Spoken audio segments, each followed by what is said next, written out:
And I hope कि आप सब बेहतर होंगे और जो बच्चे 2026 प्रीलिम्स दे रहे हैं वो बहुत ही रिगरसली, बहुत ही डिलीजेंटली ढेर सारा रिवीजन कर रहे होंगे और आप बड़े ही रिलैक्स मूड में होंगे। तनाव लेने की कोई वजह है नहीं। बचे समय में ढेर सारे रिवीजन करें, केवल रिवीजन करें, नई चीज़ें देखने की ज़रूरत अब है नहीं। और जब आप प्रयास आप कर ही रहे हैं तो मुझे भी लगा कि थोड़ा आपके प्रयास में मैं भी थोड़ा प्रयास ऐड कर दूं। हालांकि ये किसी के लिए भी लगभग असंभव है कि इतिहास जैसे बड़े विषय में किन किन टॉपिक से क्या सवाल आएगा ये कोई गेस नहीं कर सकता है। लेकिन अपने अनुभव के आधार पर और पिछले 1 वर्षों में जो मुद्दे चर्चा में रहे, इसके आधार पर मैंने कुछ टॉपिक सेलेक्ट किया है एज अ फोकस एरिया। और मेरी सलाह है इन्हें एक बार प्रायोरिटी बेसिस पे देखा जाए। क्या पता 2-4-5 सवाल यहाँ से आ जाए। उम्मीद है कम से कम 4-5 सवाल मैं यहाँ से उम्मीद कर रहा हूँ, कम से कम, है ना। हो सकता है अधिक भी हो, एंड आई होप कि शायद ऐसा हो, बड़ा ऑप्टिमिस्टिक हूँ मैं। तो चलिए इन टॉपिक्स को देखते हैं जो आपको लास्ट मोमेंट में एक बार फोकस एरिया के रूप में देख जाने की जरूरत है। तो सबसे पहले मैं एंशिएंट से उठाऊंगा, एंशिएंट, फिर मेडिवल से देखेंगे, फिर आर्ट एंड कल्चर और मॉडर्न से देखेंगे, ठीक है। तो एंशिएंट से सबसे पहला टॉपिक जो हमने आपके लिए चुना है वो है आपका नियोलिथिक। वो आपका है, हाँ, वो आपका है नियोलिथिक और chalcolithic culture. Neolithic chalcolithic culture को चुनने की वजह है, एक तो यहाँ से सवाल कम आते हैं तो हो सकता है इस बार आ जाए, लेकिन दूसरी वजह ये है कि पिछले साल राजस्थान के धीग नाम की जगह से, कहाँ से, राजस्थान के धीग नाम की जगह से हमें कुछ ऐसे आर्टिफैक्ट्स मिले जिससे ये साबित होता है कि 2000 बीसी के आसपास भी राजस्थान के क्षेत्र में लोग कॉपर के साथ साथ आयरन, लोहे का भी इस्तेमाल कर रहे थे। तो 2000 बीसी के आसपास से हम लोहे के इस्तेमाल हमारे करने के सबूत हैं। तो अब ये मानने की बिल्कुल जरूरत नहीं है कि पहली बार हमने लोहे का इस्तेमाल 1000 बीसी के आसपास किया। So we have new set of evidence और एक्सेप्टेड बाय एएसआई, है ना। और जो धीक जो मिला है ये चैल्कोलिथिक कल्चर साइट है ये। तो इस हिसाब से चैल्कोलिथिक एज एक बार फिर से प्रोमिनेंस में आता है और सवाल का एरिया बन सकता है। वैसे भी अगर आप पीवाईक्यूज को अगर एनालाइज करेंगे तो देखेंगे कि चैल्कोलिथिक कल्चर से सवाल बड़े कम आए हैं। तो यूपीएससी इधर से, यूपीएससी की फोकस में ये आ रहा है तो Chalcolithic becomes important for you. तो अलग अलग जो चैल्कोलिथिक कल्चर्स हैं, कहाँ थे, किस नदी किनारे थे, किस क्षेत्र में थे, क्या नाम था, और उनके कुछ इंपॉर्टेंट फाइंडिंग्स, ये निस्संदेह देख लें, है ना। दूसरी बात, मैंने नियोलिथिक भी जोड़ दिया है, वो इसलिए कि दोनों में बहुत अंतर नहीं है। नियोलिथिक ने ही चैल्कोलिथिक को जन्म दिया जब नियोलिथिक लोगों ने कॉपर का इस्तेमाल करना शुरू कर दिया। जब एक ऑर्गेनाइज्ड रूरल लाइफ की स्थापना कर डाली, सोशल हायरार्की डेवलप होने लगा, पॉलिटिकल सिस्टम डेवलप होने लगा, सोशल सिस्टम डेवलप हो रहा था, कम्युनिटी लाइफ शुरू हो गई थी। तो इन कारणों से हमने इसे अलग नाम दिया और इसे चैल्कोलिथिक नाम हमने दिया, ठीक है। तो दोनों आप देख लें। नाउ तीसरा देखें, दूसरा टॉपिक जो आपके लिए मैंने चुना है वो है हड़प्पन कल्चर। हड़प्पन कल्चर हमेशा हमेशा से इंपॉर्टेंट है, हम सब जानते हैं, और सवाल आते रहते हैं, ढेर सारे सवाल आए भी हैं। लेकिन इस बार आने की संभावना अधिक इसलिए है क्योंकि अभी रिसेंटली एक रिसर्च रिपोर्ट पब्लिश हुआ है जहां से पता चलता है कि the factors responsible for decline of Harappan culture. तो हड़प्पन डिक्लाइन को लेकर बड़े सारे थियरीज हैं, बड़े सारे कंजेक्चर्स हैं, लेकिन एक रिपोर्ट अब ये कह रहा है कि Harappan cities had a prolong duration of drought. तो वहाँ सूखे का लंबा समय चला था, नदियाँ सूख गई थी, और सूखने की वजह से there was decline of agriculture, है ना। फिर कृषि का पतन होता है। तो लंबे समय तक अगर ड्रॉट है, सूखा है, कृषि नष्ट हो गई है, तो एनफ रीजन, एनवायरमेंटल फैक्टर, कि लोग माइग्रेट करेंगे, है ना। तो लोग जो है ग्रामीण क्षेत्रों में माइग्रेट करना शुरू कर देते हैं, टुवर्ड्स गैंगेटिक वैली में आना शुरू कर देते हैं। तो ये सारी बातें भी, तो जो लेट हड़प्पन कल्चर्स हैं, रूरल कल्चर्स हैं, इन्हें भी थोड़ा आप देख लें, और बाकी ओवरऑल हड़प्पन आप रिवाइज कर लें जो भी हमने क्लास में चर्चा की है। तीसरा है वैदिक एज। तो वैदिक एज भी हड़प्पा की तरह हमेशा से इंपॉर्टेंट, हम सब जानते हैं, और सवाल आते रहते हैं। लेकिन इस बार सवाल आने की संभावना अधिक इसलिए भी है क्योंकि हमारे पास अब जो है राखीगढ़ी डीएनए रिपोर्ट आ चुका है। राखीगढ़ी हरियाणा में हम जानते हैं कि वहां से हमें कुछ ऐसे ह्यूमन स्केलेटन मिले थे जिन्हें दक्षिण कोरिया, साउथ कोरिया भेजा गया था डीएनए टेस्ट के लिए, और जब रिपोर्ट आता है तो उस रिपोर्ट को दुनिया के 9 बड़े रिसर्चेज में उससे स्थान दिया गया है। और वहां से साबित होता है कि जो डीएनए है, भारत में जितने लोगों को टेस्ट किया गया है, मोर देन 70% लोगों में सेम डीएनए पाया गया है। और इसी डीएनए को जब West Asia, Central Asia, Europe में जब टेस्ट किया गया तो 3 to 5% लोगों में ये डीएनए पाया गया है। दूसरी बात वो ये कि ये डीएनए बताता है कि 12,500 बीसी से लेकर 800 बीसी तक बाहर से किसी का माइग्रेशन नहीं हुआ, इन्वेजन दूर की बात हो गई है ना। तो इसका मतलब है कि आर्यंस जो है कहीं ना कहीं इंडियन सब कॉन्टिनेंट से ही इनका संबंध था, आसपास से ही संबंध था। अफगानिस्तान हो जाए या हिमालयन क्षेत्र हो जाए या पामीर प्लेटू हो जाए या ईरानियन प्लेटू हो जाए, इसी के आसपास से कहीं थे। तो यहाँ से बातें लगभग स्पष्ट हो रही हैं। तो आपको क्या करना है, आपको जितने भी विद्वानों ने जो भी राय दी है अभी तक, कि राय ऑन द राय दी है on place of origin of Aryans, वो आप एक बार देख लें, है ना। साथ ही साथ इनसे संबंधित सारी बातें, different aspect of the life, social life है, पॉलिटिकल लाइफ है, इकोनॉमिक लाइफ, रिलीजियस लाइफ है, आप देख जाए। वैसे इंपॉर्टेंट टर्मिनोलॉजीज हैं, लिटरेचर। अगला टॉपिक आपके लिए चुना मैंने मौर्यंस। तो इन दोनों की तरह मौर्यन भी इंपॉर्टेंट है और हमेशा सवाल आता भी है, खासकर मौर्यन एडमिनिस्ट्रेशन है, कॉज ऑफ डिक्लाइन है, ये सारी बातें। लेकिन इस बार मौर्यन फोकस में इसलिए है कि अभी लास्ट ईयर आपके प्रधानमंत्री मोदी जी गुजरात के कोबा नाम के स्थान पर, गांधीनगर में, वहां जाकर एक सम्राट संप्रति म्यूजियम के का इनॉग्रेशन करते हैं।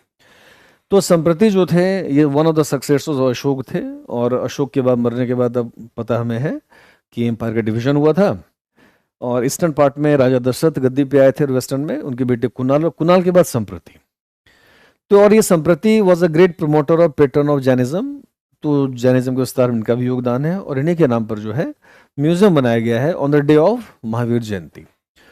तो चूंकि मौर्यन का नाम सीन में आ रहा है, तो मौर्यन के कॉज ऑफ डिक्लाइन है, जो लेटर मौर्याज हैं वो सब देख लें आप, तो लगता है सेफ साइड में रहेंगे हम।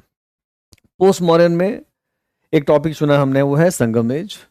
संगम एज वैसे भी इंपॉर्टेंट है, और यहाँ इंपॉर्टेंट इसलिए भी हो जाता है संगम एज, क्योंकि लास्ट ईयर हमें मदुरई के, तमिलनाडु नियर मदुरई है ना के पास जो है, on the bank of river Vaigai, वहां देखोगे किलाड़ी, ऐसी का नाम है खिजाड़ी, किलाड़ी भी कहते हैं, खिजाड़ी भी कहते हैं। उस जगह पे हमें कुछ एक्सकवेशन हुआ, और एक्सकवेशन में हमें जो आर्टिफैक्ट्स मिले हैं वहां से चीज़ें इस्टेब्लिश होती हैं कि ये लोग भी जो हैं कई सारी पॉटरी यूज़ करते हैं, जैसे रेड वेयर है, ब्लैक एंड रेड वेयर है, ग्रे वेयर है, सब पॉटरी वहाँ भी यूज़ कर रहे थे। साथ ही साथ ये आयरन यूज़र भी थे, लोहे का इस्तेमाल भी हो रहा था यहाँ। और यहाँ जो है हमें एडवांस लेवल के अर्बन सेंटर्स के एविडेंस मिले हैं, ऑर्गेनाइज शहर के सबूत मिले हैं, मतलब इनका जीवन भी ऑर्गेनाइज था, काफ़ी डेवलप्ड था, यहाँ से इस्टेब्लिश होता है। हालांकि इसकी डेटिंग पर डिबेट है। किलाड़ी के एक्सकवेशन जो इनिशियली दावा जो किया गया था, वो किया गया था कि 3345 बीसी का ये आर्टिफैक्ट है। हालांकि ऐसा ही नहीं, से रिजेक्ट करते हुए अब कहा है कि आर्टिफैक्ट बिलोंग टू 580 बीसी। और चूंकि ये संगम एज से कनेक्ट हो रहा है, तो संगम एज बिकम्स इंपॉर्टेंट।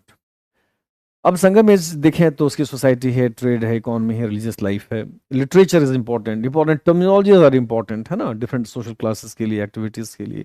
अब देख लें, साथ ही साथ देखें, अगर अब संगम एज की बात कर रहे हैं, तो संगम एज से पहले, तो प्रेसिडिंग पीरियड में देखें तो यहाँ मेगालिथिक कल्चरल डेवलपमेंट हुआ था। इसका मतलब है यहाँ से पहले, संगम एज से पहले, यहाँ का जीवन मेगालिथिक लाइफ था, मेगालिथिक कल्चरल पीपल यहाँ रहा करते थे। तो मेगालिथिक लाइफ है, अलग अलग टाइप जो बरियल्स होते हैं मेगालिथ्स में, वो देख लें। भारत के कुछ महत्वपूर्ण मेगालिथिक सेंटर्स हैं, चाहे वो दक्षिण में हो या विंध्य के नॉर्थ में हो, जहां भी हो, और अब देख लें आप। इसके बाद आपके लिए टॉपिक जो मैंने चुना है वो है चरक और सुश्रुत। सवाल है चरक सुश्रुत क्यों? चरक सुश्रुत इसलिए कि अगर आप देखेंगे तो गोवा के राजभवन में आपके जो पूर्व उपराष्ट्रपति थे, वाइस प्रेसिडेंट जगदीप धनखड़ जी, 2025 में गोवा के राजभवन में उन्होंने वहाँ चरक और सुश्रुत के स्टेचू को इनॉग्रेट किया था, उन्हें सम्मानित किया था, और इनके योगदानों को रिकग्नाइज किया था। तो चरक आपके जो हैं कनिष्क के दरबारी थे, कनिष्क ने पेट्रोनाइज किया था। उनकी किताब है चरक संहिता, फादर ऑफ मेडिसिन क्या कहा जाता है। सुश्रुत बिलोंग टू सिक्स और 7th सेंचुरी एडी। और सुश्रुत की का योगदान है मेडिसिन में, सर्जरी में, फादर ऑफ सर्जरी ने कहा जाता है। बड़े मेरा शानदार चीज़ काफ़ी डेवलप्ड थी, और जो सर्जरी काफ़ी डेवलप स्टेज पे जा चुका था। तो इनके दोनों के बारे में, किताब के बारे में, दोनों के योगदान के बारे में थोड़ी जानकारी आप ले लें। और जब ये दोनों सीन में आए हैं तो मेरी सलाह है कि जितने ऐसे स्कॉलर्स थे who had a contribution the field of science है, मैथ्स है, एस्ट्रोनॉमी है, बॉटनी है, जो भी है, आप देख लें। जैसे जीवक हो गए, चरक हो गए, सुश्रुत हो गए, आपके वरामेर हो गए, आर्यभट्ट हो गए, भास्कराचार्य हो गए, ब्रह्मगुप्त हो गए, लता देव हो गए, अभिनव गुप्त हो गए। तो इन सब पर दो दो पांच पांच लाइन आप देख लें, and you may have a question, you may face it as well. तो ये भी है। अगला मैंने चुना है सातवाहन है। हालांकि सातवाहन से सवाल बड़े कम आए हैं, लेकिन हो सकता है सवाल आ जाए। सातवाहन सीन में आने की वजह यह है कि तेलंगाना के पेडाबल्ली नाम की जगह से हमें एक इंस्क्रिप्शन मिला है जो सातवाहनों का है, और वो है गुंडाराम इंस्क्रिप्शन, जिसे समझ में आता है कि सातवाहन शासकों का कुछ लोकल रूलिंग हाउसेस से भी संबंध थे, और उन्होंने सबऑर्डिनेशन सातवाहनों को एक्सेप्ट किया था। और ये लगभग देखोगे, लगभग जो है डील्स विद द मैटर जो है लगभग 1st सेंचुरी बीसी से 6th सेंचुरी एडी तक की घटनाओं की जानकारी एक ब्रीफली हमें देता भी है। तो इसे अभी एक बार देख लें।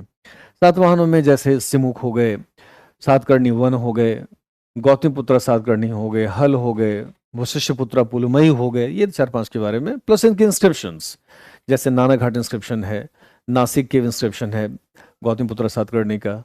फिर पुलुमई का जो है अब देखोगे कि आप जो है कार्ला केव इंस्क्रिप्शन है, कान्हेरी केव इंस्क्रिप्शंस हैं, ये कुछ इंस्क्रिप्शंस भी आप देख लें। हल उनके राजा हल हुआ, हाल आया हल कहते थे। हल की किताब है गाथा सप्तशती, थोड़ी बहुत जानकारी ले लें आप, मे बी आस्क्ड। इसके बाद मैंने आपके लिए चुना है हर्षवर्धन, चुना हुआ है। हर्षवर्धन की वजह क्यों हर्षवर्धन? हर्षवर्धन इसलिए, हमने गुप्तों की बात निश्चित हर्षवर्धन पे आ गया हूँ। इसी वजह यह है कि उड़ीसा में एक कॉन्सेप्ट है गोल्डन ट्रायंगल। ये वज्रयान बुद्धिज्म से कनेक्टेड तीन प्लेसेस हैं, हम अभी देखेंगे। तो उसी के बगल में एक पुष्पगिरी महाविहार, एक बुद्धिस्ट मॉनेस्ट्री है, और इस मॉनेस्ट्री की चर्चा ह्वेनसांग ने अपनी किताब सियुकी में भी की है। और ये डायमंड ट्रायंगल जो है एक बार फिर से चर्चाओं में है, और ये महाविहार भी चर्चा में है, और इसलिए आपके ह्वेनसांग भी चर्चा में आ जाते हैं। ह्वेनसांग जिनको हम जुआंग जैंग भी कहते थे, और Hiuen Tsang had come to India. हम जानते हैं कि during the period of rule of Harshavardhan के समय थे, लगभग 16-17 वर्ष भारत में रहे थे, करीब 629 से 645 एडी तक रहे थे। इनकी किताब सीयूकी है, और सीयूकी में भारत की सोसाइटी है, रिलीजन है, कंडीशंस हैं, लॉ एंड ऑर्डर का भी चर्चा की है, and glorification of Harshvardhan basically. अब हर्षवर्धन ये चर्चा में है, इसका मतलब ये भी है कि बाणभट्ट की चर्चा होगी हर्षचरित की। साथ ही साथ मेरी सलाह ये है, मिडिवल एंशिएंट जब भी हो, जो जितने भी फॉरेन ट्रैवलर्स हैं, दो लाइन को भी देख लें आप। जितने भी फॉरेन ट्रैवलर्स आए हैं, हम जो है हंसांग हो गए, या से पहले आपके जो हैं सिंह, क्या नाम था उनका, फायान हो गए, इत सिंह हो गए, जो भी थे ना, माहवान है, अब्दुल रजाक हैं। तो जितने फॉरेन ट्रैवलर्स हैं, प्लीज़ हैव अ लुक, क्या पता एक आध सवाल मिले आपको। तो एंशिएंट में इतनी ही सलाह है, एंशिएंट में इतना ही देख लें, बहुत है। हम आगे मिडिवल में देखते हैं कि मिडिवल में हमें क्या क्या देखने की जरूरत है। मिडिवल में आपके लिए सबसे पहले मैंने चुना हुआ है, चोलों को चुना है, एंड आई बिलीव कि चोलाज वेरी इंपॉर्टेंट टॉपिक है। चोल इंपॉर्टेंट क्यों है? पिछले कई वर्षों से कहीं ना कहीं चोल की चर्चा नेशनल लेवल पे हो रही है। पहले चोलों की चर्चा हुई थी, उनके जो है कॉपर का जो नटराज का स्टेचू है शानदार, उसकी चर्चा हुई थी। फिर इनके कॉपर ब्रोंज स्कल्पचर की चर्चा हुई थी, लॉस्ट वैक्स टेक्निक से बने थे उनके। फिर देखोगे पिछले साल जो है हमारे प्रधानमंत्री मोदी जी आपके गंगई कोंडचोलपुरम गए थे, जहां बिद्रश्रम टेम्पल, जो कि राजेंद्र चोल ने बनवाया था, उसके 1000 वर्ष पूरे होने की एनिवर्सरी का सेलिब्रेशन था, और मोदी जी गए थे वहाँ। तो इस कारण से मुझे लगता है कि इंपीरियल चोलास, ग्रेट चोलास, जिनकी उपलब्धियों की जानकारी वैसे भी कम लोगों को है, तो एक प्रयास है, तो भारत का जो हेरिटेज उपलब्धियां हैं इसे रिवाइव करें और देश को बताएं, ये प्रयास है। तो चोलास वो इंपीरियल चोला इसलिए थे, this people had established an international empire, है ना, पूरे साउथ ईस्ट एशिया में इनका दबदबा था, ये मालदीव वोलदीव सब जीत रखा था इन्होंने। तो चोलों में थोड़ा बहुत जो है आप देख लें, विजयालय हैं, परांतक हैं, आपके जो हैं राजाराज चोल हैं, राजेंद्र चोल हैं, कुलोतुंग टू हैं, ये दो चार आप देख लें।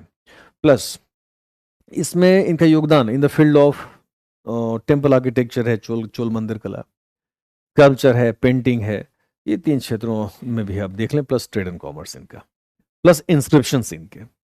तो चोलों पे तो ठीक ठाक आप एक बार देख लें, हालांकि क्लास में सारी बातों की चर्चा मैंने की है, तो रिवाइज कर लें आप। फिर दूसरा टॉपिक मैंने पालों को चुना है। पालों से बड़े कम सवाल आते हैं, लगभग ना के बराबर सवाल आए हैं। तो इस बार पालों को मैंने क्यों पिक किया, इसकी 2 वजह है। एक तो बंगाल की घटना है, एक बार फिर से कहीं ना कहीं बंगाल जो है नेशनल डिस्कशन के सेंटर स्टेज में आ चुका है। बंगाल में बदलाव बदलाव हो रहा है, और जब बंगाल में बदलाव हो रहा है तो एक नेशनल डिबेट में आ गया है कि बंगाल का जो है अर्ली मिडिवल हिस्ट्री। जैसे बंगाल जो है, पालों ने बंगाल को जो है हब ऑफ बुद्धिज्म बनाया था। They had patronized Mahayana Buddhism, particularly जो है वज्रयान बुद्धिज्म। और इन्होंने विक्रमशिला यूनिवर्सिटी बनाई थी। इन्होंने पैट्रनाइज किया था आपका उदंतपुर यूनिवर्सिटी है, नालंदा यूनिवर्सिटी को भी पैट्रनाइज किया था इन लोगों ने। और फिर इन सबको डिस्ट्रॉय किया था बख्तियार खिलजी ने।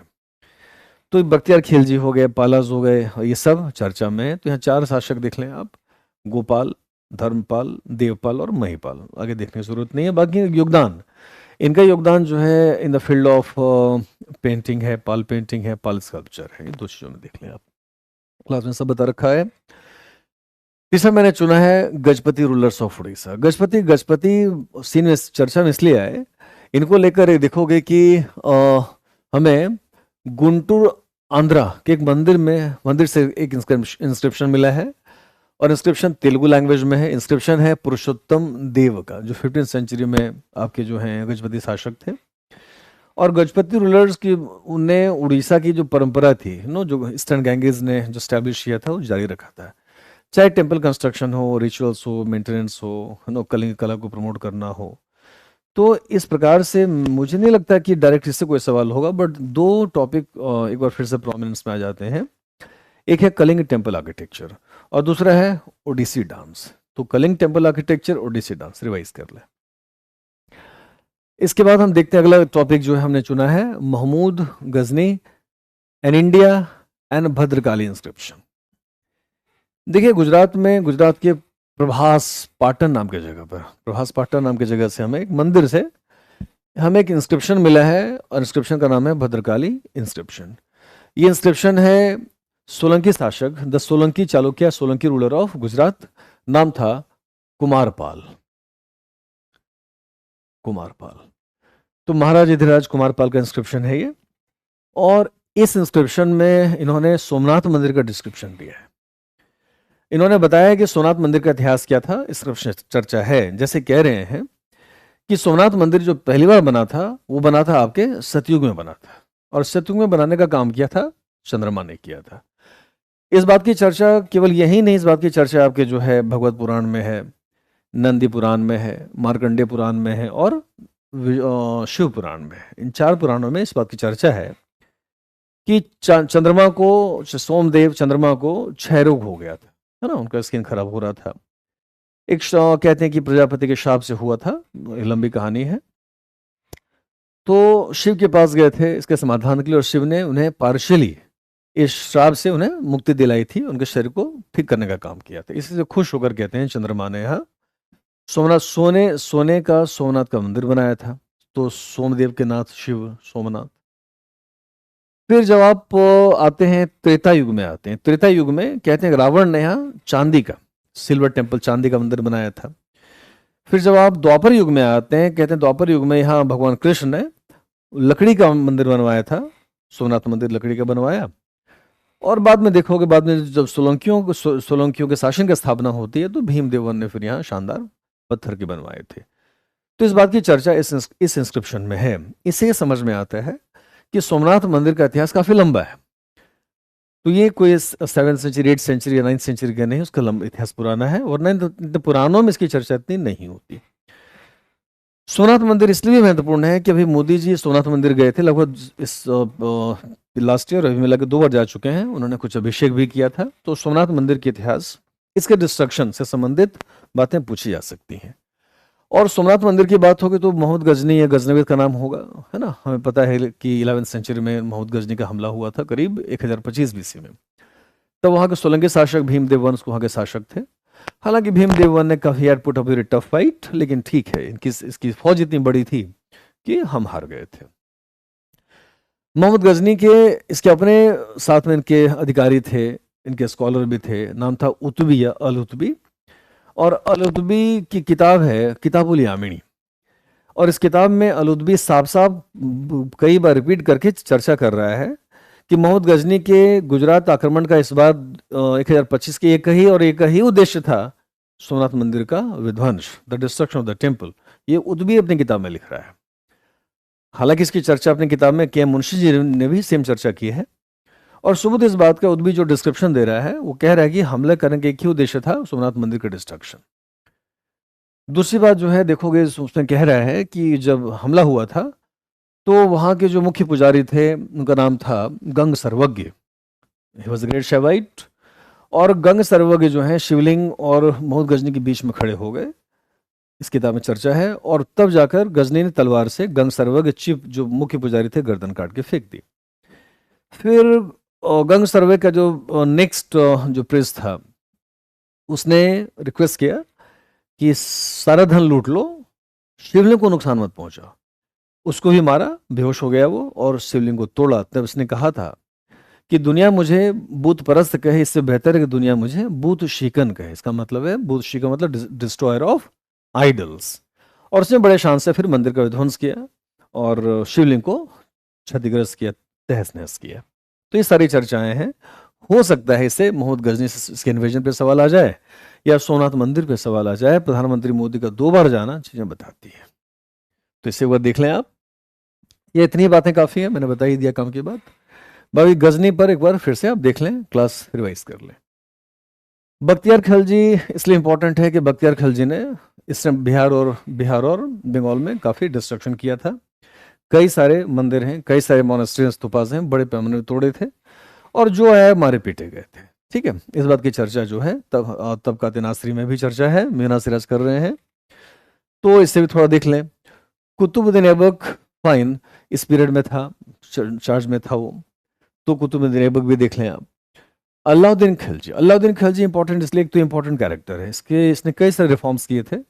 तो इतने सारे रिफॉर्म्स ने किए थे, एक्सपेंशन किया था, खिलजी रिवॉल्यूशन का श्रेय इसको जाता है, तो वैसे भी इंपॉर्टेंट है। इंपॉर्टेंट इसलिए भी है ये कि देखोगे पिछले कई सालों से मध्य प्रदेश के धार के भोजशाला विवाद में है। तो भोजशाला में राजा भोज के जो सरस्वती जी का मंदिर था और जो स्कूल था उससे विध्वंस करने का पहली बार काम जो है इसी ने किया था। और अभी इसका जजमेंट भी आया है। तो जजमेंट तो बात की बात है, इस विवाद जो है कई वर्षों से इस पर विवाद चल रहा था। और इसके बाद फिर देखोगे कि सल्तनत ऑफ मालवा, फिर जब तुगलकों का डिक्लाइन होता है, फिर देखोगे सल्तनत ऑफ मालवा आता है, दिलावर खान, महमूद खिलजी ऑफ मालवा। इन दोनों ने उस भोजशाला को तोड़कर जो उसे मस्जिद का स्वरूप दिया था। तो भोजशाला मंदिर मस्जिद का विवाद है या सल्तनत मालवा का है, हो सकता है सवाल इन तीनों पे आ सकता है। तो अलाउद्दीन खिलजी, दिलावर खां और महमूद खिलजी ऑफ मालवा, ये तीनों आप देख लें। मुगल्स, भाई इस बार मुझे लगता है मुगल्स इंपॉर्टेंट है, बहुत इंपॉर्टेंट। इंपॉर्टेंट इसलिए है कि हमारे एनसीईआरटीज में, क्लास 8 के एनसीईआरटीज में ठीक ठाक बदलाव किया गया है, और मुगलों को लेकर जो है जो सही पर्सपेक्टिव, सही पिक्चर है पेश किया गया है, और उस मुगलों को इन्वेडर बताया गया है। जाहिर सी बात है इन्वेडर थे भी वो, है ना। तो बाबर है, तो इसमें पूरा मुगल सिनेरियो जो है एक बार फिर से सीन में आ जाता है। खासकर बाबर है, आपका अकबर हैं, शाहजहां हैं, जहांगीर हैं, और सबसे इम्पोर्टेंट औरंगजेब। तो औरंगजेब ने जितने विध्वंस किए थे, जितने डिस्ट्रक्शन किए थे, और उसके समय जो कुछ हुआ था, तो ये सारा मैटर अगर फिर से लाइव इन हो जाता है, तो मेरी सलाह है मुगल बढ़िया से पूरा देख जाए। Anything on Mughal you may face, उसमें का लिटरेचर है, इसको दरबारी हैं, जो कुछ भी है देख लें एक बार आप। औरंगजेब एंड लचित बरफुकन, भाई लचित बरफुकन को भी देखोगे, इसका भी जो है लगभग 400 साल की एनिवर्सरी इसकी मनाई गई थी, और उसके नाम से कुछ अवार्ड्स भी, मिलिट्री अवार्ड्स भी सेट किए गए हैं। और लचित बरफुकन के समय औरंगजेब ने असम पे हमला किया था, और असम में मुगलों को हार का सामना करना पड़ा था, मुंह खानी पड़ी थी। और देखिएगा 1671 में लचित बरफुकन ने एक वार को लीड किया था। इसे कहते हैं battle of Saraighat. Battle of Saraighat in middle classes, इसकी चर्चा भी मैंने की है। और देखोगे वहां के अहोम वंश के सैनिकों ने लचित बरफुकन के नेतृत्व में मुगलों का बड़े पैमाने पे कत्लेआम किया था। कहा जाता है कि ब्रह्मपुत्र के इन्होंने मुगल के लहू से लाल कर दिया था। तो इस दृष्टिकोण से दैट औरंगजेब महत्वपूर्ण होता है। औरंगजेब के तमाम एक्सपेंशंस हैं, एक्विजिशंस हैं, एनेक्सेशंस हैं, एफर्ट। और असम कैंपेन में और कौन कौन लोग थे, किन किन समर्थन दिया था, जो गुरु तेग बहादुर ने भी सपोर्ट किया था, तो ये सारी बातें एक बार फिर से आती हैं। अब यहाँ है तो गुरु तेग बहादुर भी सीन में आते हैं। गुरु तेग बहादुर की हत्या औरंगजेब ने की थी। तो यहाँ सिख मुगल रिलेशन भी एक बार देख लें कि सिख मुगल का अकबर के समय से क्या संबंध रहे थे। तो मेडिवल में इतना ही। हम आर्ट एंड कल्चर में आए तो आर्ट एंड कल्चर में आपके लिए जो मैंने सेलेक्टिवली चुना है वो चुना है आपके लिए बुद्धिज्म एंड जैनिज्म। भाई जैनिज्म बुद्धिज्म ऐसे भी इंपॉर्टेंट टॉपिक हैं। बुद्धिज्म जैनिज्म आजीवक से बहुत सवाल आते नहीं है। बुद्धिज्म जैनिज्म इंपॉर्टेंट टॉपिक्स हैं। जैनिज्म एक वजह बताया था मैंने कि सम्राट संप्रति म्यूजियम है ना, तो Jainism becomes live in. Buddhism अधिक इंपॉर्टेंट इसलिए है क्योंकि बुद्धिज्म एक तो इंपॉर्टेंट टॉपिक है। दूसरी बात देखें कि कई चीजें सीन में इस बार फिर से आई हैं। जैसे देखोगे एक Bamiyan, the sculpture of Buddha at Bamiyan. तो बामियान बुद्धा 2001 में तालिबानियों ने अफगानिस्तान के बामियान नाम की जगह पर बुद्ध का बड़ा स्टेचू डिस्ट्रॉय कर तोड़ दिया था, है ना।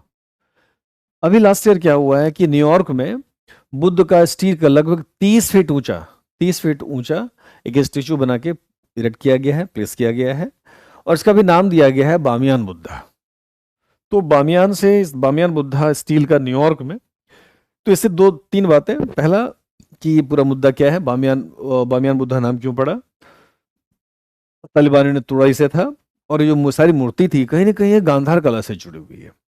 तो गांधार स्कल्पचर जो है बिकम्स इंपॉर्टेंट। एक बार आप गांधार स्कल्पचर भी देख लें, तो आप गांधार स्कल्पचर देख लें, ठीक है। ये मेरी सलाह आपको है। देखना क्या है, रिवाइज माय नोट्स, जो क्लास में चर्चा की ओर देख लें आप। प्लस इनके लिटरेचर हमेशा इंपॉर्टेंट है। लिटरेचर आई होप देखा होगा, है ना। जैसे आपके जो हैं अंगाज हैं, उपांगाज हैं, आगम्स हैं, जैन लिटरेचर है। बुद्धिस्ट लिटरेचर में त्रिपीठिकास हैं, उसके फिर कई सारे पार्ट्स हैं। एक कैजुअल जानकारी 2-3 लाइन हर किताब पे देख लें, एंड आई होप कि इट विल बी हेल्पफुल। तो इस तरह से दूसरा बुद्धिस्ट आर्ट। एक बात और देखोगे, बुद्धिज्म इसलिए भी, बुद्धिस्ट आर्ट इसलिए भी इंपॉर्टेंट क्योंकि एक फिर से मुद्दा इस लास्ट ईयर बना था, वो था आपका पिपरावा रेलिक्स।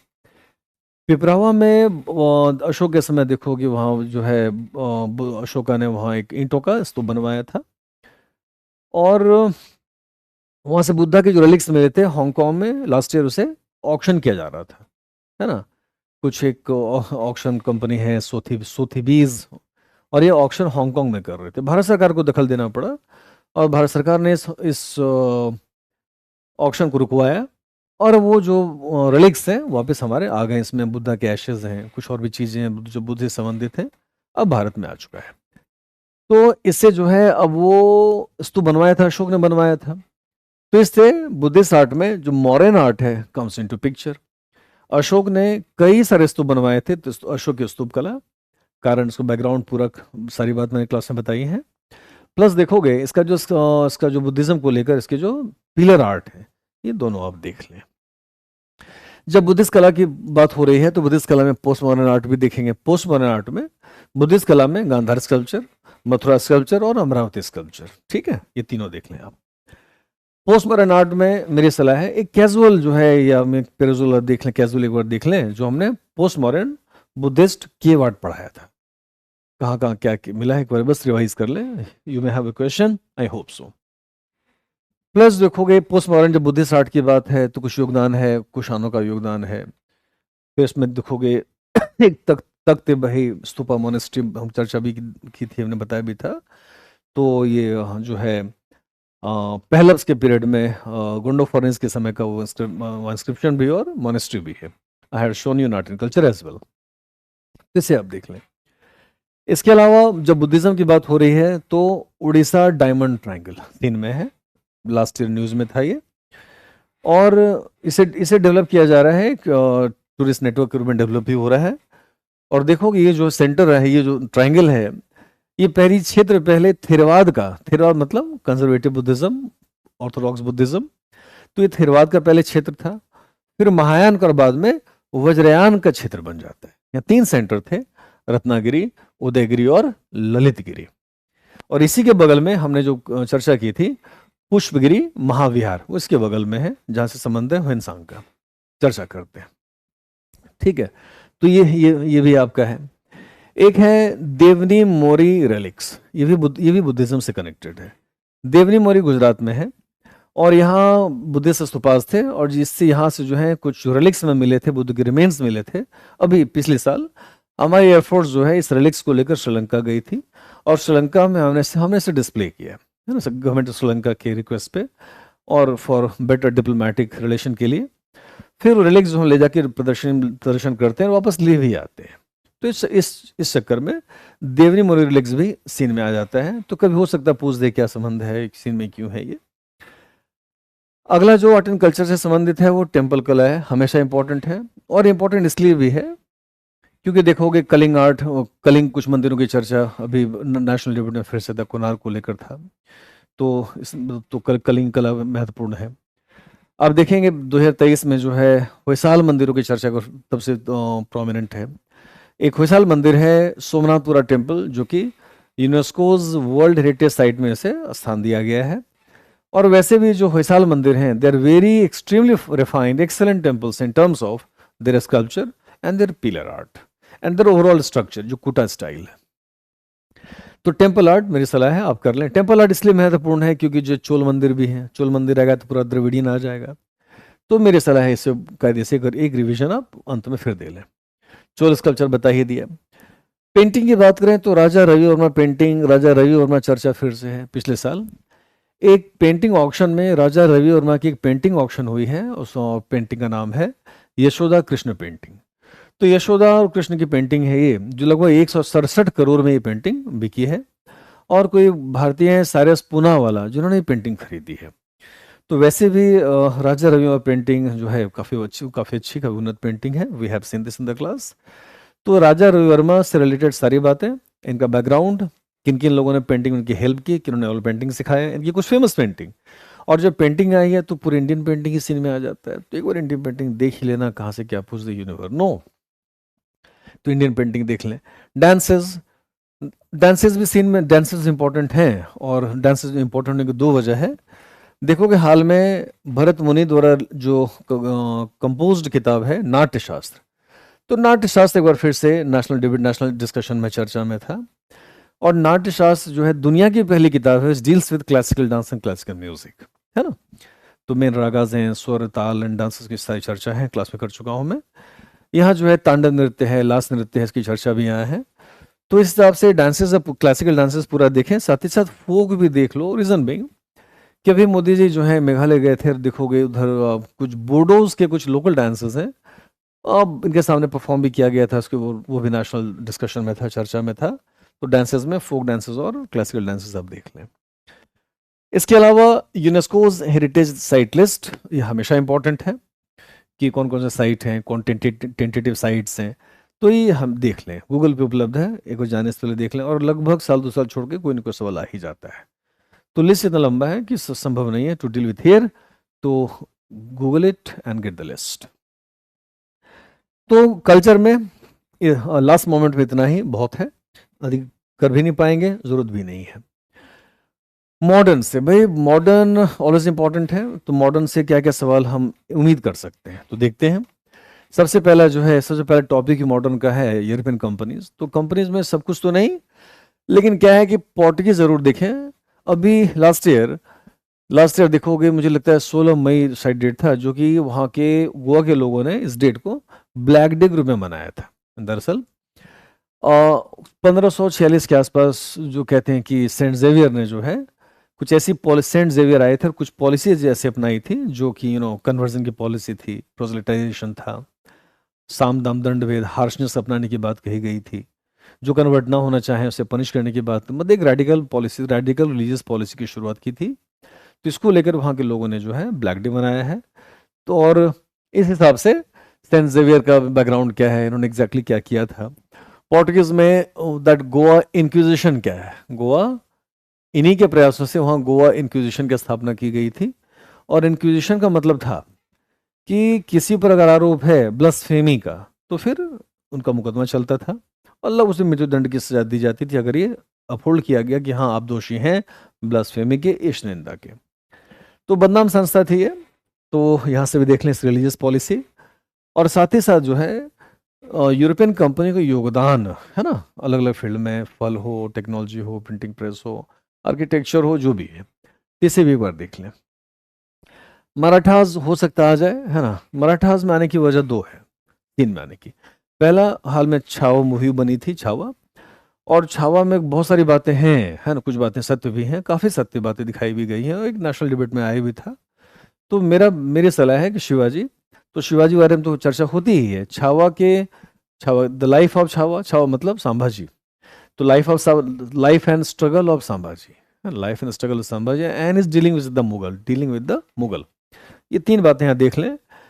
अब मराठा एक्सपेंशन की बात करें तो हाल में देखो, लास्ट ईयर एनसीईआरटीज में कुछ मराठा एम्पायर का मैप पब्लिश हुआ था और जिस मैप ने जैसलमेर को भी मराठा एम्पायर का हिस्सा दिखाया था। फिर जैसलमेर से इसका विरोध हुआ था, फिर और एनसीईआरटी को अपने मैप को ठीक करना पड़ा था और स्वीकार करना पड़ा था कि Jaisalmer had never been a part of Maratha empire. तो मराठा एक्सपेंशन की बात होगी, इसका मतलब है कि जो मराठा एक्सपेंशन अंडर हेरिडेटरी पेशवाज, खासकर जो है दो पेशवा, एक आपके जो हैं बाजीराव, उनके बेटे बालाजी बाजीराव। हालांकि इनकी बात होगी तो बालाजी विश्वनाथ को इग्नोर नहीं कर सकते। तो ओवरऑल मराठा बढ़िया से देख लें आप। तो शिवाजी, संभाजी एंड हेरिडेटरी पेशवास। फिर देखोगे कि मैसूर को मैंने शामिल किया है, मैसूर, एंग्लो मैसूर वार, हैदर अली, टीपू सुल्तान।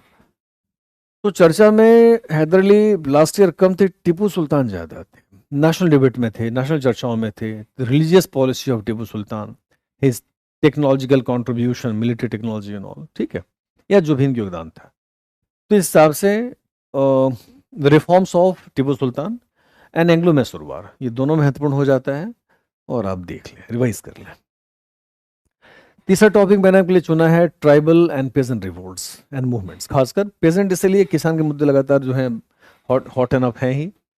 ट्राइबल रिवोल्ट खासकर एक्चुअली एक प्रयास दिखाई पड़ रहा है बाय द गवर्नमेंट है to bring those unsung heroes fine before national scenario who had a struggle against the British, their exploitation, है ना, their coercion, and they were not glorified। जैसे जो मुंडा ब्रदर्स थे, सिद्धू कानू, चांद मुर्मू, है ना, चांद और भैरव मुर्मू, ये चार भाई थे। तो मुंडा रिवोल्ट 1855, उसे एक बार देख लें। बिरसा मुंडा भी हाल में लास्ट ईयर देखोगे कि मोदी जी स्वयं जाके बिरसा मुंडा के एनिवर्सरी पे इन्होंने खुद ही माल्यार्पण किया था, है ना, स्टेचू इनॉग्रेट की थी। तो मुंडा विद्रोह, संथाल विद्रोह, ये सब महत्वपूर्ण तो है ही। पूरे ट्राइबल रिबेलियन ओवरऑल आप देख लें, साथ ही साथ peasant revolts and peasant movement, ये दोनों टॉपिक महत्वपूर्ण हो जाते हैं। और जब ट्राइबल रिवोल्ट्स की बात है तो देखोगे एक और भी है सीन में, उनका नाम भी था अल्लूरी सीताराम राजू। अल्लूरी सीताराम राजू, तो इनका भी नाम आता है ना। रंपा विद्रोह इन्होंने लीड किया था अगेंस्ट द ब्रिटिश। तो इस तरह से जो है ये सब भी है। रिवोल्ट ऑफ 1857 हमेशा इंपॉर्टेंट है, इस बार इसलिए भी क्योंकि कहीं ना कहीं कुछ मीडिया हाउसेज जो है लगातार एक घटना को बार बार दोहरा रहे थे और देख रहा था वो बार बार बावनी इमली मैसेकर की बात कर रहे थे। बावनी इमली दरअसल ये घटना है, रिवोल्ट ऑफ 1857 की घटना है ये। जब आपके इलाहाबाद के आसपास जगह है फतेहपुर, और फतेहपुर के किसी गांव में देखोगे तो कुछ वहां लोग थे, फाइन, जोधा सिंह नाम का व्यक्ति था इसकी लीडरशिप में। They had plan to loot British treasury, तो ब्रिटिश को लूटने की योजना बनी थी। हालांकि उन्हीं में से कुछ ऐसे लोग थे जिन्होंने पुलिस को पहले खबर कर दी और ये सब 52 ऐसे जो रिबल्स थे या क्रांतिकारी कहें, रिवॉल्यूशनरीज कहें, वो अरेस्ट कर लिए जाते हैं और सबको एक ही साथ जो है एक ही इमली के पेड़, द टैमरिन ट्री, इमली के पेड़ में 52 के 52 को लटका दिया गया था। और इसी नाम से, इसी मैसेकर, इसी सेक्रीफाइस को हम 52 इमली के नाम से हम जानते कुछ लोग जानते हैं, सब नहीं जानते हैं। तो कुछ मीडिया हाउसेज ने इसे उठाया था, लगातार इसे गर्म रखा था। फिर देखोगे कि फांसी देने के बाद अंग्रेजों ने एक आदेश जारी किया कि जो कोई भी इनकी लाशों को नीचे उतारेगा they will have the consequences. डर से 37 दिनों तक फॉर 37 डेज उन 52 लाशों को किसने उतारा नहीं, वैसे ही अनक्रेमेटेड टंगे पड़े रहे। फिर लोकल और जमींदार या राजा कही भवानी सिंह थे, वो अपने लोगों के साथ आकर फिर 37 को उतारते हैं और उन्हें सबको फिर दाह संस्कार करते हैं। तो बड़ा दुखद घटना है और पता नहीं किन कारणों से हमारे विद्वानों ने, इतिहासकारों ने इसे छिपा कर रखा। एनीवे पता नहीं किसे कवर अप दे रहे थे ये। तो इस हिसाब से रिवोल्ट 1857 है, महत्वपूर्ण है, इसे बढ़िया से देख लें आप। अगला महत्वपूर्ण टॉपिक जो मैं देख पा रहा हूं वो है the issue related to Vande Mataram. भाई वंदे मातरम द सॉन्ग है ना, और इसकी रचना जो है बंकिम चंद्र चट्टोपाध्याय ने की थी और सबसे पहले 1870s में एक कविता के रूप में ये पब्लिश हुआ था। फिर जब 1882 में उन्होंने किताब जब छपी उनकी आनंद मठ, तो इसे इस किताब में शामिल किया था। और ये कविता हो या आनंद मठ की पूरी किताब हो, basically this was a collection of inspiration for national movement. Inspire किया गया था how to fight foreign rule, है ना। तो ये आनंद मठ कुछ और नहीं, विदेशी शासन के खिलाफ लड़ें कैसे, लड़ना जरूरी क्यों है, इसी इन्हीं सारी बातों की चर्चा यहाँ है। इसको लेकर उन्होंने और भी कई सारी किताब, जैसे देवी चौधरानी ने लिखी और भी कई सारी किताबें, कविताएं लिखी और सब इंस्पिरेशनल थी। हकीकत ये है कि आनंद मठ है और the sayings of Swami Vivekananda, इस दो लोगों ने बंगाल नेशनल मूवमेंट में एक्सट्रीमिस्ट फेज को जन्म दिया था। जो एक्सट्रीमिस्ट फेज कह रहा हूं उसको मतलब दो बातें वहां हैं। द एक्सट्रीमिस्ट मूवमेंट अंडर बाल पाल लाल अरविंदो घोष, एक तो वो भी इन्हीं दोनों से ही इंस्पायर्ड थे, तो समझ लीजिए इस बात को आप, आनंद मठ से और the sayings and teachings of Swami Vivekananda से। प्लस दूसरा युवाओं का जो गुट था, जिन्हें हम क्रांतिकारी कहते हैं, रिवॉल्यूशनरीज कहते हैं, जैसे मेंबर्स ऑफ अनुशीलन समिति, युगांतर है, व्रति समिति, सुहृद समिति, जितने लोग थे ये डायरेक्टली सीधे तौर पर आनंद मठ जैसी किताब से इंस्पायर्ड थे, and the teachings of Swami Vivekananda. ठीक है, तो ये महत्वपूर्ण हो जाता है, यहीं से लिंक करें हम तो पूरी बातें वंदे मातरम। और वंदे मातरम जो है देखोगे कि यहाँ से तो एक्सट्रीमिस्ट कनेक्टेड हैं, बालपाल लाल, और जो क्रांतिकारी घटनाएं वो भी। जब एक्सट्रीमिस्ट की बात करते थे, एक्सट्रीमिस्ट में सबसे देखोगे कि स्वदेशी बायकॉट मूवमेंट, बंगाल का पार्टीशन सब महत्वपूर्ण हो जाता है। और इसी दौर में वंदे मातरम जो सॉन्ग है ये नेशनल सैल्यूटरी क्राई बन चुका था, नेशनल मूवमेंट का मुख्य नारा बन चुका था। देखोगे कि समाचार पत्र की स्थापना की थी बिपिन चंद्र पाल ने वंदे मातरम के नाम से, जिसे एडिट का काम जो है अरविंदो घोष करते थे। इसी नाम से उर्दू में लाहौर से इसी वंदे मातरम के नाम से एक और समाचार पत्र शुरू किया था लाला लाजपत राय ने, पंजाब से, लाहौर से। देखोगे इसी बीच में 1905-6 में बंगाल के कुछ लोगों ने, इवन रविन्द्रनाथ टैगोर उसमें शामिल थे, वंदे मातरम संप्रदाय एज अ सेक्ट के रूप में शुरू किया गया, जो सुबह सुबह हर दिन प्रभात फेरी लॉन्च निकालते थे। वंदे मातरम का गाना है, नेशनल सॉन्ग्स हैं और बड़े सारे इंस्पिरेशनल सॉन्ग्स कई सारे लोगों ने कंपोज किए थे, जिसमें रविन्द्रनाथ टैगोर स्वयं थे, आपके बंकिम चटर्जी के सॉन्ग्स थे। इसी पीरियड में देखो कि सारी बातें प्रमोट करने में और भी कईयों का योगदान था, जैसे सूर्यनाथ बैनर्जी थे, उनका जो न्यूज़पेपर बंगाली था, दूसरा संध्या है, संजीवनी है, ऐसे कई सारे और भी जर्नल्स और न्यूज़पेपर्स थे जो उस पूरे मैसेज को प्रमोट कर रहे थे। तो ये सारी घटनाओं के अलावा स्वदेशी बायकॉट मूवमेंट महत्वपूर्ण हो जाता है। रिवॉल्यूशनरी एक्टिविटी की शुरुआत जो है बंगाल में कैसे होती है, अनुशीलन समिति के बारे में सारी जानकारी, इसके जितने ब्रांचेस थे उसकी जानकारी, इंपॉर्टेंट मेंबर्स की जानकारी, Yugantar, Barindra Ghosh, Alipore conspiracy case, Muzaffarpur bomb case, 12 dacoity case, ऐसी सारी बातें एक बार आप देख लें। फिर देखिए यहां से हम आगे बढ़ते हैं, इसी का परिणाम था the act of 1909, Morley Minto reforms act भी देख लें, शायद पूछ दे तो इसे भी देख लें आप। अगला important topic what I have selected for you is social reform movement. इसे लेने की कई वजह है। एक तो देखोगे जात पात को लेकर जो कास्ट रिफॉर्म्स हैं, इस मुद्दे लगातार चलते ही हैं नाउ, लेकिन पिछले साल देखें तो आर्य समाज का 150th एनिवर्सरी था, 100th एनिवर्सरी ऑफ आपका जो है सेल्फ रेस्पेक्ट मूवमेंट है ना। फिर देखोगे कि शशि थरूर ने किताब लिखी है और जिसमें श्री नारायण गुरु को यूलोजाइज किया है, ग्लोरीफाई किया, इनके योगदानों की चर्चा की है, तो ये सारे इंपॉर्टेंट हो जाते हैं। ये सेल्फ एसेक मूवमेंट से जुड़े हुए थे आपके ईवी रामास्वामी नायकर, है ना, उनका योगदान, उनका लाइफ है, दोनों की जिंदगी है, संस्थाएं हैं, प्रयास है। फिर देखोगे कि इसी से जो है 200th anniversary of Jyotiba Phule भी लास्ट ईयर पूरा होता है। चर्चा में वाईकॉम सत्याग्रह है, चर्चा में महड़ सत्याग्रह जिसे लीड किया था आपके डॉक्टर अंबेडकर जी ने, बी आर अम्बेडकर ने, तो महड़ सत्याग्रह डॉक्टर अंबेडकर जी की लाइफ है, the contribution to social reform है, इनके विचार और ये सारी बातें गेट्स वेरी इंपॉर्टेंट। तो ओवरऑल सोशल रिफॉर्म मूवमेंट आप कर लें with particular focus on caste reform movement, निश्चित रूप से देख लें आप, आर्य समाज भी देख लें। इसके अलावा जो है कम्युनिस्ट मूवमेंट की चर्चा हो रही थी, तो भारत में 1920s से 20 के दशक से कम्युनिस्ट मूवमेंट की शुरुआत होती है। तो इनका जो है कैसे उतार चढ़ाव जो भी है आज़ादी तक आप देख लें। भाई सुभाष बोस लगातार डिबेट में है, इनका योगदान, नो आईने एंड ऑल। तो सुभाष बाबू का जीवन, his role in peasant movement, his role in industrial workers movement, his contribution to national movement and आइन एन एफर्ट, ये आप निश्चित रूप से देख लें। ये विवाद आज भी बना हुआ है। अभी लास्ट ईयर जो चीन ने कहा भी था कि जो जिस प्लेन क्रैश के दावे भारत सरकार ने किए थे, तो कहा भाई उस दिन वहां कोई प्लेन क्रैश नहीं हुआ था, है ना। तो ये प्लेन क्रैश के बाद जो है उसे ठुकराया गया। कई रिपोर्ट्स भी हैं, लगभग आपके एक स्कॉलर हैं, जर्नलिस्ट हैं अनुज धर भी, उन्होंने किताब लिखी है।